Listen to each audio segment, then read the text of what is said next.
देखो कितने कितने सौभाग्य हमारे आपके सबके जागृत हुए। गोवर्धन सेवा समिति के माध्यम से आप लोग यहाँ धाम में विराजमान है और गोवर्धन सेवा समिति का ये 15वां उत्सव है। इसको सेवा उत्सव कहो तो ज़्यादा उत्तम रहेगा, है ना। गोवर्धन सेवा समिति के माध्यम से ये 15वां उत्सव है, सेवा उत्सव। आपके घरों में उत्सव मनते हैं ना, कौन कौन से होते हैं? घर में जो उत्सव होते हैं, कभी जन्मोत्सव मना लिया, कभी रिंग सेरेमनी का मना लिया, कभी विवाह की सालगिरह का उत्सव। ये सब लौकिक उत्सव है, ये सब सांसारिक उत्सव है। पर जो यहाँ गोवर्धन सेवा समिति के माध्यम से आप मनाने आए हो और 15वीं बार आप आए हो, ये सेवा का उत्सव है। और सेवा से बड़ा कोई उत्सव दुनिया में नहीं है। ये अध्यात्म का उत्सव है, ये प्रेम का उत्सव है, ये त्याग का उत्सव है। और महाराज ये धाम ऐसा है, सप्तपुरियाँ हैं हमारे यहाँ, 7 पुरियाँ। अयोध्या, मथुरा, माया, काशी, कांची, अवंतिका, पुरी, द्वारावती चैव सप्तैता मोक्षदायका। ये 7 पुरियाँ हमारे यहाँ मोक्षदायिनी कही गई है। तो सर्वप्रथम नाम आता है जब श्लोक हम लोग बोलते हैं तो अयोध्या। और देखो कितना बढ़िया संयोग बना, यहाँ अयोध्या और मथुरा दोनों हैं। आप कहें कैसे? हम लोग रामनवमी के दिन हरिद्वार से चल कर के यहाँ आए। आप लोग रामनवमी के दिन अपने घरों से चल कर के यहाँ तक आए। तो रामनवमी मतलब अयोध्या, रामनवमी राम जन्मोत्सव मतलब श्रीधाम अवध। अयोध्या में केवल लौकिक रूप से पहुंच जाना ही अवध का सेवन नहीं है। हमारी बुद्धि, हमारा मन, हमारा चिंतन राम से जुड़ गया तो हमारे मन में ही अयोध्या बन गई। हम सब अयोध्यावासी हो। तो जब रामनवमी के दिन आप अपने घरों से चले और यहाँ के लिए धाम की यात्रा की, तो हमारे मन में राम, भगवान श्री राम का उत्सव मना करके हम लोग चले, तो अयोध्या हो गया। आए कहाँ? बोले मथुरा।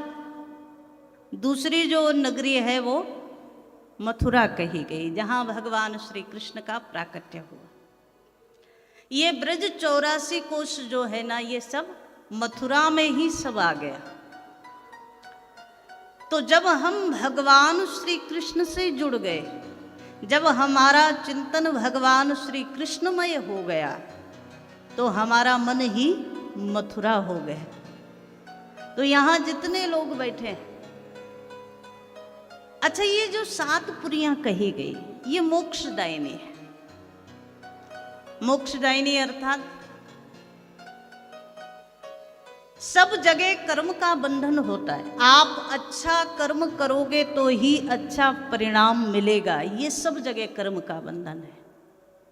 कर्म से बाहर कोई निकल सकता है? आप जो करोगे वो पाओगे, जैसा बोओगे वैसा फल मिलेगा, ये निश्चित है। लेकिन ये जो 7 पुरियां कही गई है ना, ऐसा हमने संतों से सुना है, ये 7 पुरियों में यदि आपने जीवन में कभी एक क्षण के लिए भी ये 7 पुरियों में से किसी एक पुरी का निवास कर लिया, वहाँ सत्संग कर लिया, वहाँ सेवा कर ली, वहाँ दान कर लिया, वहाँ धर्म कर लिया, तो जीव आवागमन से मुक्त होकर के मोक्ष का अधिकारी बन जाता है। वो चाहे अयोध्या हो, वो चाहे मथुरा हो, वो चाहे अवंतिका उज्जैन नगरी हो, वो चाहे द्वारावती द्वारिकापुरी हो, वो चाहे हरिद्वारपुरी हो, ये जो सप्तपुरियां कही गई। तो आज आपका अद्भुत सौभाग्य हम आप सबका, हम अपने घरों से निकल करके आज भगवान के घर में आए हैं। ये किसका घर है? ये भगवान श्री कृष्ण का घर है। अच्छा, अपने घर में रहने का ज्यादा आनंद है कि भगवान के घर में? कहाँ रहने का ज्यादा आनंद है? तो 7 दिन के बाद भी यहीं रहो, संभव है? इसीलिए कहा जाता है कि अद्भुत भगवान की कृपा जब जीव पर होती है तब जाकर के महाराज ये मिलता है। हमेशा के लिए नहीं मिलेगा, और हमेशा के लिए मिल भी जाए तो कई बार हमने ऐसा देखा, आप घर में रहते हुए तो कई बार आप यहाँ गोवर्धन का स्मरण कर लेते हैं, आप घर में रहते हुए बांके बिहारी जी को याद कर लेते हैं, घर में बैठे बैठे ही मन से दर्शन कर लेते हैं। लेकिन यदि भगवत कृपा न हुई और यहाँ धाम में वास मिल भी गया तो यहाँ रहते हुए भी अधिकांश लोग यहाँ बैठकर घर को याद करते, तो कौन ज़्यादा बढ़िया होगा? एक बात हमेशा याद रखो, जब भगवान की कृपा मिलती है जीव को तब क्या मिलता है? जब भगवान की कृपा मिलती है तो मानव शरीर मिलता है। कबहू की करी करुणा नर देही, कभी भगवान कृपा करके करुणा करके नर देही देते हैं, मानव शरीर देते हैं। लोग कहते हैं 84 लाख योनियों के बाद मिलता है, पर आप सत्य मानना, कहीं ऐसा एग्रीमेंट हमें आज तक नहीं मिला, किसी ग्रंथ में किसी संत ने कहीं नहीं ये कहा कि नहीं 84 के बाद मिलेगा ही नहीं, वहां भी कर्म आड़े आते हैं।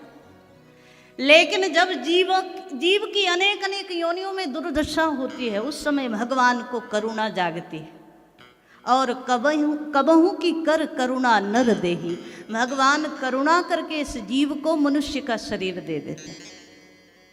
क्यों? बाकी जितनी योनियां हैं वो सब भोग की योनि है और मनुष्य शरीर कर्म की योनि। कर्म किस में होगा? जिस शरीर में हम आप सब बैठे हैं उस शरीर से कर्म होगा। इसीलिए कहते हैं कर्म करने से पहले 10 बार सोच जरूर लेना। कोई भी क्रिया करने से पहले सोच विचार कर लेना, चिंतन कर लेना, क्योंकि शरीर से गलत कर्म भी हो सकता है और शुभ भी हो सकता है, दोनों हो सकते हैं। ये क्या है? बोले एक सीढ़ी है, सोपान है। देखो संतों ने बड़ी सुंदर बात कही। अच्छा, सीढ़ी का उपयोग क्या होता है? ऊपर जाने के लिए। नीचे आने के लिए किसका उपयोग होता है? उसी सीढ़ी का उपयोग ऊपर जाने के लिए होता है तो उसी सीढ़ी का उपयोग नीचे जाने के लिए भी होता है। तो याद रखो, हमारे महापुरुषों ने, हमारे संतों ने, हमारे गुरुओं ने, भक्तों ने, रसिकों ने, प्रेमियों ने इस शरीर का, इस सीढ़ी का उपयोग ऊपर जाने के लिए कर लिया। हम लोग यहाँ संसार में इसका उपयोग नीचे जाने के लिए कर रहे हैं। तो ये तो हमारे ऊपर फैसला है कि ऊपर के लिए करना है कि नीचे के लिए। ये कर्म के लिए मिला है। कर्म क्या करें? बोले सेवा से बढ़िया कोई कर्म नहीं है। यहाँ आप लोग तीर्थ में आए हैं ना, भगवान के घर में, हमने शब्द प्रयोग किया भगवान के घर में आप आए। अपने घर में इतना आनंद नहीं जितना भगवान के घर में। आप आज यहाँ बैठे हैं और आज से 7 दिन पर्यंत आप यहाँ रहेंगे। आप अपने आप में चिंतन करना, आप यदि कथा में, सत्संग में, भगवान की लीलाओं में, भगवान के नाम में, और यहाँ से बैठे बैठे सामने ही गोवर्धन महाराज का सुंदर दर्शन हो रहा है, तो इन सब में यदि आपका मन रम गया तो आपको घर की याद नहीं आएगी? आएगी क्या? क्योंकि महाराज वो सब संसार जो है ना, वो यहाँ भगवान के धाम में माया बाधा नहीं डालते। भगवान के धाम में माया तो हाथ जोड़ करके खड़ी होती है, और माया तो खुद कहती है कि किसी भगवत प्रेमी के चरण की रज मेरे ऊपर पड़ जाए, किसी रसिक की, किसी संत की, किसी त्यागी की, किसी अवधूत की दृष्टि मेरे ऊपर पड़ जाए तो मेरा भी उद्धार हो जाए। तो दुनिया में सब जगह माया सताती है, पर यहाँ धाम में माया सताती है? बोले नहीं, यहाँ तो भगवान के चरणों में माया हाथ जोड़ करके खड़ी है। और भगवान ने सख्त कह रखा है, मेरे भक्तों को यदि माया ने छुआ भी तो भगवान कहते हैं इससे बुरा कुछ नहीं होगा। गीता में भगवान ने कहा, माया से पार जाना चाहते हो तो एक काम कर लो, क्या? मेरा स्मरण करो। सतत चिंतन करने वाले के करीब भी माया नहीं जाती। भगवान का जो हो गया उसके करीब माया नहीं जाती। तो हमारे घर द्वार में तो हम अपने घर में जब बैठते हैं माला लेकर के, तो सच्चाई कहना भजन होता है क्या? जब जब हम माला लेकर के बैठते हैं तब माया आ जाती है। कुछ नहीं होगा तो महाराज फोन ही बोल जाएगा, है ना? कुछ नहीं होगा तो मैसेज ही आ जाएगा, कुछ नहीं होगा दरवाजे पर ही कोई आ जाएगा। होता है नहीं होता? जब जब आप भजन करने बैठो तभी तभी विघ्न आता है, वैसे आता भी नहीं। तो कहीं ना कहीं माया ने घेर रखा है। हमारे घर को तो माया ने घेर रखा है, पर भगवान के घर में हम आए हैं तो ये जो 7 दिन आपको मिले हैं और एक और दिन एक्स्ट्रा मिला है, 8 दिन आपको यहाँ मिल रहे हैं। तो इन 8 दिनों में भगवान की शरणागति कर लेना, भगवान का भजन कर लेना। भजन मतलब भज सेवायाम धातु, भजन का मतलब ही है सेवा करो। केवल माला लेकर के नाम लेना भजन नहीं है, सेवा करो। सेवा ही सबसे बड़ा भजन है।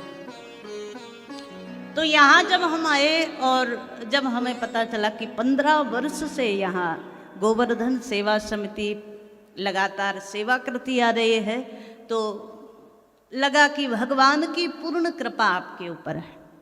क्योंकि हमने कहा ना, भगवान की कृपा होगी तो अच्छा शरीर मिल जाएगा, मानव शरीर मिल जाएगा। भगवान की कृपा होगी तो अच्छा कुल मिल जाएगा।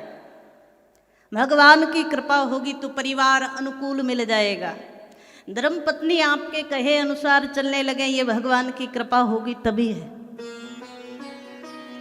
है ना? भगवान की कृपा हो कोठी बंगले मिल जाएंगे, भगवान की कृपा हो तो आपको ऊंचा पद मिल जाएगा, ऊंचा नाम मिल जाएगा। भगवान की कृपा हो तो ये सब मिलेगा। पर जहां आप बैठे हैं वो कृपा से भी नहीं मिलता। ध्यान देना हमारे शब्दों पर। जहां आप बैठे हैं वो कृपा से भी बड़ी कोई चीज है, उससे मिलता है। और वो क्या है?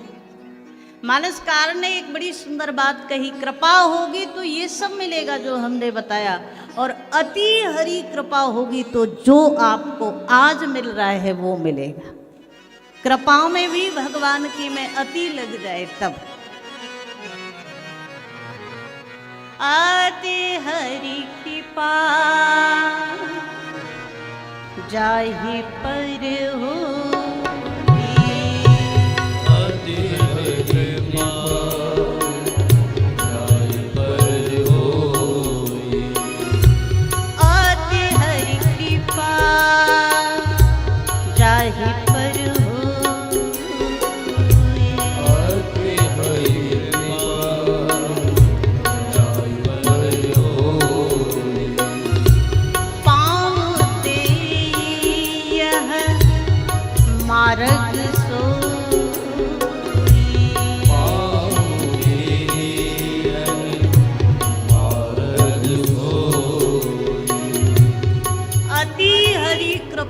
जाहि पर होई पाँव दे यह मार्ग सोई।